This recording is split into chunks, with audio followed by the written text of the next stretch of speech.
लोमड़ी और सारस की कहानी। एक समय की बात है, एक जंगल में एक लोमड़ी रहती थी। उसी जंगल में एक बड़ा सा तालाब भी था जिसमें सारस रहता था। लोमड़ी अक्सर तालाब में पानी पीने जाती थी और धीरे धीरे लोमड़ी और सारस में दोस्ती हो गई। लोमड़ी और सारस अधिकांश समय साथ में बिताने लगे।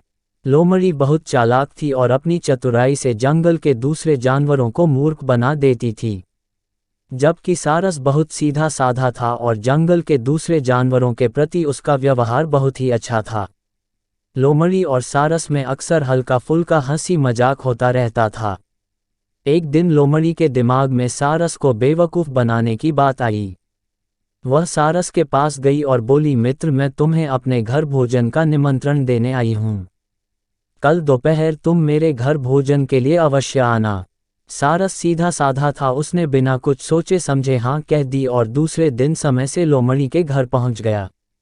लोमड़ी ने भी सारस की बहुत आवभगत की और उसे एक अच्छे से आसन पर बैठाया। लोमड़ी बोली, मित्र, आज मैंने बहुत मेहनत करके बड़ी ही स्वादिष्ट खीर बनाई है।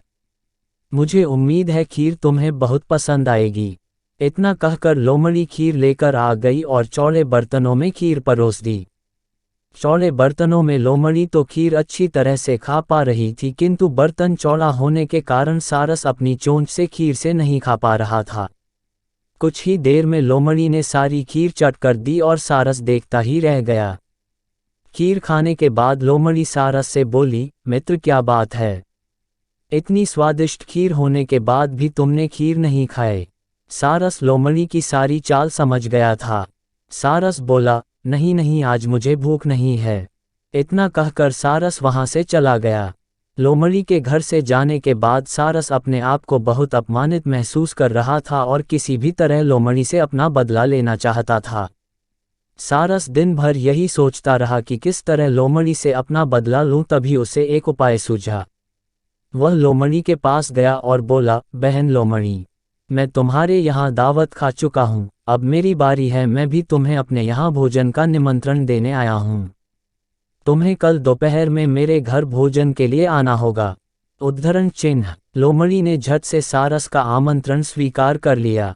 दूसरे दिन लोमड़ी समय से सारस के घर पहुँच गई। सारस ने भी भोजन में खीर बनाए। कुछ देर बाद सारस लंबी सुराहीदार बर्तन में खीर परोस कर ले आया। पतले मुंह वाले बर्तन में सारस तो आसानी से अपनी चोंच से खीर खा पा रहा था, किंतु लोमड़ी का मुंह खीर तक नहीं पहुंच पा रहा था। कुछ देर बाद सारस ने सारी खीर खत्म कर दी, किंतु लोमड़ी अभी तक बिना खीर खाए ही बैठी थी। सारस में लोमड़ी से पूछा, बहन लोमड़ी, क्या हुआ, तुमने खीर क्यों नहीं खाए? क्या खीर अच्छी नहीं बनी है? उद्धरण चिन्ह। लोमड़ी समझ गई थी कि सारस अपने अपमान का बदला ले रहा है और लोमड़ी को अपनी गलती का एहसास हुआ।